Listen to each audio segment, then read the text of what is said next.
सियावर रामचंद्र की जय। मैं एक छोटा सा प्रयास आप लोगों के बीच में कर रही हूँ। रामचरितमानस को शुद्ध हिंदी में पढ़कर आप लोगों के बीच में ला रही हूँ, जिससे मेरा तो कल्याण होगा ही, जो भी इसको सुनेंगे उनके कानों में भी रामचरितमानस के जो ये अक्षर गूंजेंगे, कहीं ना कहीं हम प्रभु श्री राम को अपने अंदर ही पाते हैं, वो हमारे अंदर ही हैं। लेकिन रामचरितमानस का जिनको पढ़ने का समय नहीं मिल पाता है, वो मेरी इस वाणी के द्वारा रामचरितमानस को YouTube के माध्यम से भी सुन सकते हैं। बोलो सियावर रामचंद्र की जय। मणि माणिक और मोती की जैसी सुंदर छवि है, वह सांप, पर्वत और हाथी के मस्तक पर वैसी शोभा नहीं पाती। राजा के मुकुट और नवयुवती स्त्री के शरीर को पाकर ही ये सब अधिक शोभा प्राप्त होते हैं। इसी तरह बुद्धिमान लोग कहते हैं कि सुकवि की कविता भी उत्पन्न है और कहीं होती है, और शोभा अन्यत्र कहीं पाती है। अर्थात कवि की वाणी उत्पन्न हुई कविता वहां शोभा पाती है, और जहां उसका विचार प्रचार, उसमें कथित आदर्श ग्रहण और अनुसरण होता है।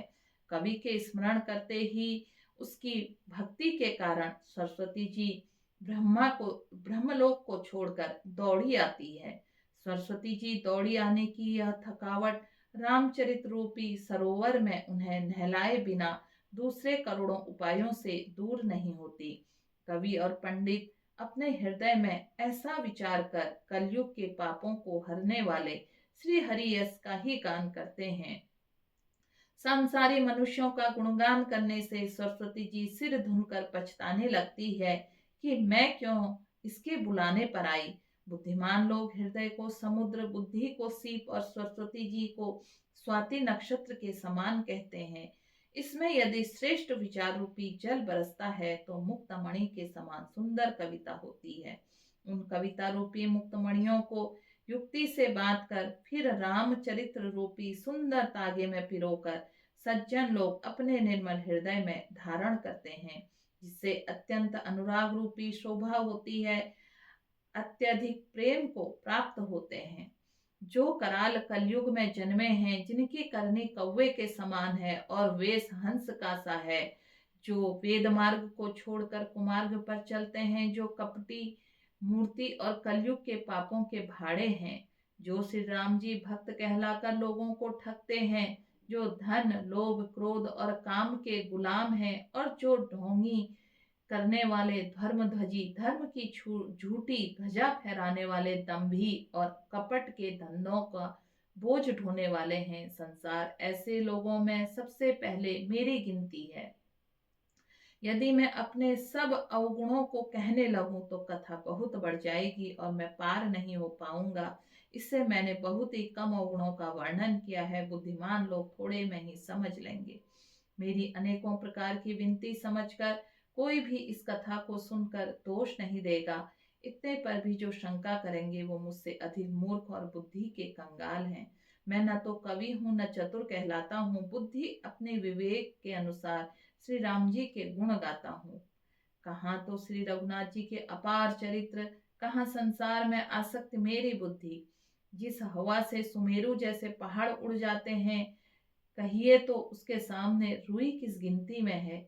श्री राम जी की असीम प्रभुता को समझकर कथा रचने में मेरा मन बहुत ही हिचकता है। सरस्वती जी, शेष जी, शिव जी, ब्रह्मा जी, शास्त्र, वेद और पुराण, ये सब नेति नेति कहकर पार नहीं पाकर ऐसा नहीं कहते हुए सदा जिनका गुणगान किया करते हैं। परंतु हे कवियों, यद्यपि प्रभु श्री राम जी की प्रभुता सब ऐसी अकथनीय ही जानते हैं, तथापि कहे बिना कोई नहीं रहा।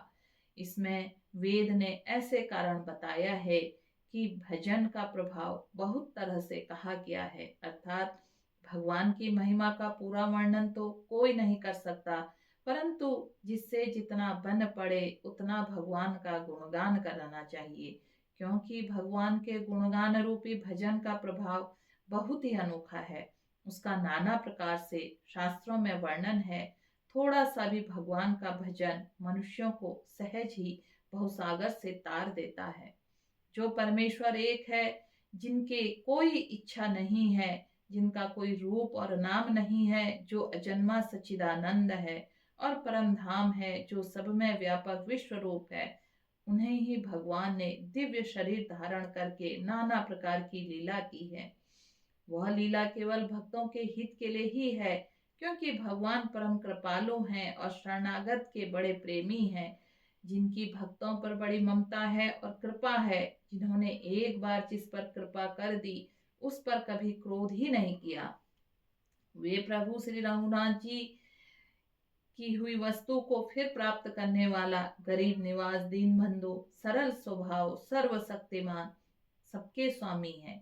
यही समझकर बुद्धिमान लोग उन श्री हरि का यश वर्णन करके अपनी वाणी को पवित्र और उत्तम फल, मोक्ष और दुर्लभ भगवत प्रेम देने वाली बनाते हैं।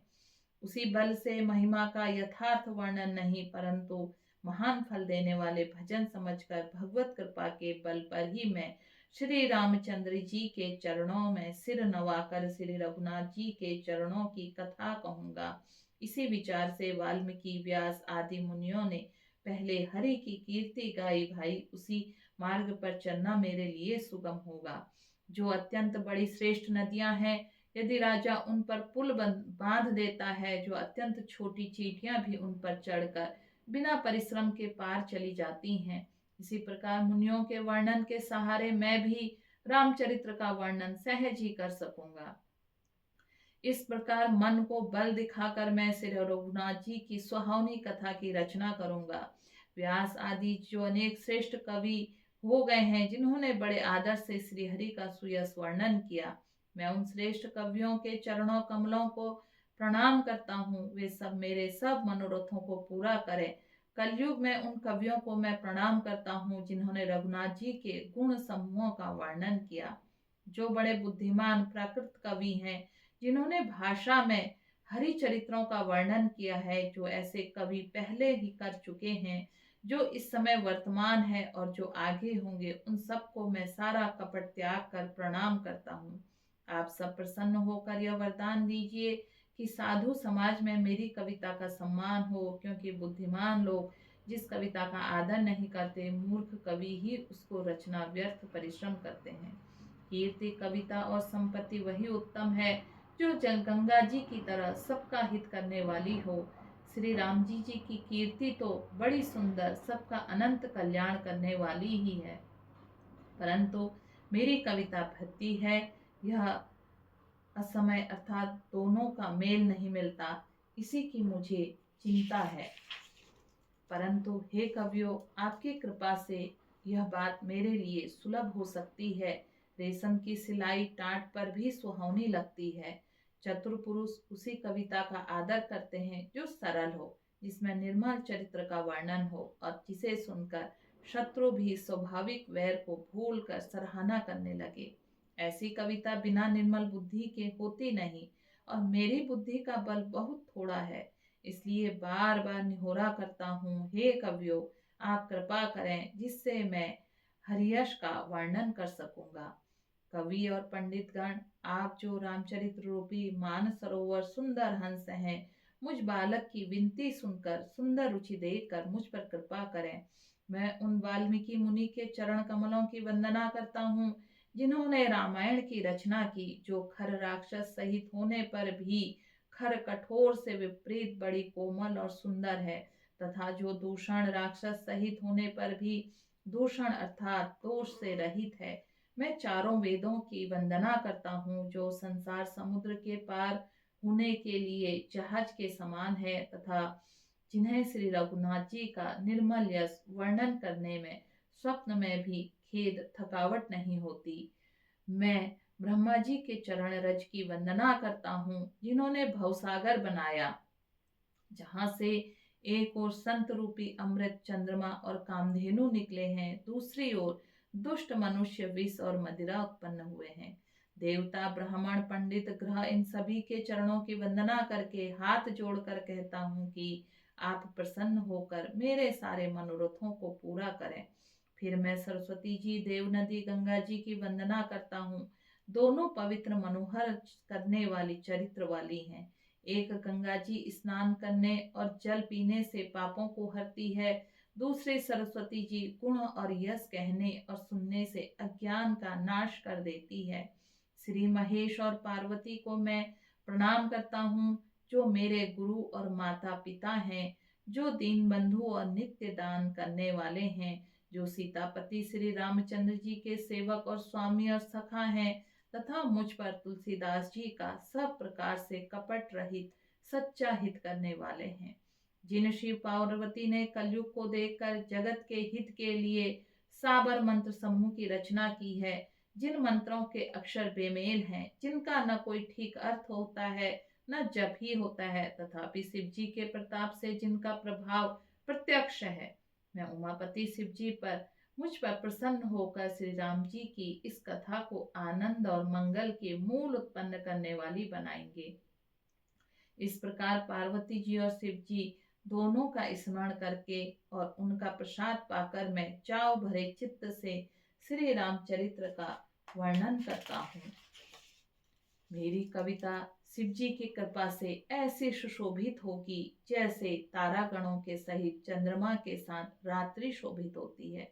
जो इस कथा को प्रेम सहित सावधानी के साथ समझ बूझ कर कहें सुनेंगे, वे कलयुग के पापों से रहित और सुंदर कल्याण के भागी होकर श्री रामचंद्र के चरणों के प्रेमी बन जाएंगे। यदि मुझ पर शिव जी और पार्वती जी स्वप्न में भी सचमुच प्रसन्न हैं, तो मैं इस भाषा कविता का जो प्रभाव कहा है वह सब सच हो। मैं अति पवित्र और श्री अयोध्यापुरी और कलयुग के पापों का नाश करने वाली श्री सरयू नदी जी की वंदना करता हूँ। फिर अवधपुरी के उन नर नारियों को प्रणाम करता हूँ, जिन पर श्री प्रभु राम जी की ममता थोड़ी नहीं अर्थात बहुत है। उन बहु अपनी पुरी में रहने वाले सीता जी की निंदा करने वाले धोबी और उसके समर्थक पुर नारियों के पाप समूहों को नाश कर उनको शोक रहित बनाकर अपने लोक धाम में बसा दिया। मैं कौशल्या रूपी पूर्व दिशा की वंदना करता हूँ, जिसकी कीर्ति समस्त संसार में फैल रही है। जहाँ कौशल्या रूपी पूर्व दिशा से विश्व को सुख देने वाली और दुष्ट रूपी कमलों के लिए पाले के समान श्री रामचंद्र रूपी सुंदर चंद्रमा प्रकट हुए हैं, सब रानियों सहित राजा दशरथ जी को पुण्य और सुंदर कल्याण की मूर्ति मानकर मैं मन वचन और कर्म से प्रणाम करता हूँ। अपने पुत्र का सेवक जानकर वह मुझ पर कृपा करें, जिनकी रचकर ब्रह्मा जी ने भी बढ़ाई पाई तथा श्री राम जी की माता और पिता होने के कारण महिमा की सीमा नहीं है। मैं अवध जी के राजा श्री दशरथ जी की वंदना करता हूँ, जिनका श्री राम जी के चरणों पर सच्चा प्रेम था, जिन्होंने दीन दयालु प्रभु के बिछुड़ते ही अपने प्यारे शरीर को मामूली तिनके की तरह त्याग दिया। मैं परिवार सहित राजा जनक को प्रणाम करता हूँ, जिनका श्री राम जी के चरणों में गूढ़ प्रेम था, जिनको उन्होंने योग और भोग में छिपा रखा था, परंतु श्री रामचंद्र जी को देखते ही वह प्रकट हो गया। भाइयों, मैं सबसे पहले श्री भरत जी के चरणों को प्रणाम करता हूँ, जिनका नियम और व्रत वर्णन नहीं किया जा सकता है, जिनका मन श्री राम जी के चरणों भौरे की तरह लुभाया हुआ है, कभी उनका पास नहीं छोड़ता। मैं श्री लक्ष्मण जी के चरणों को प्रणाम करता हूँ, जो शीतल सुंदर भक्तों के सुख देने वाले हैं।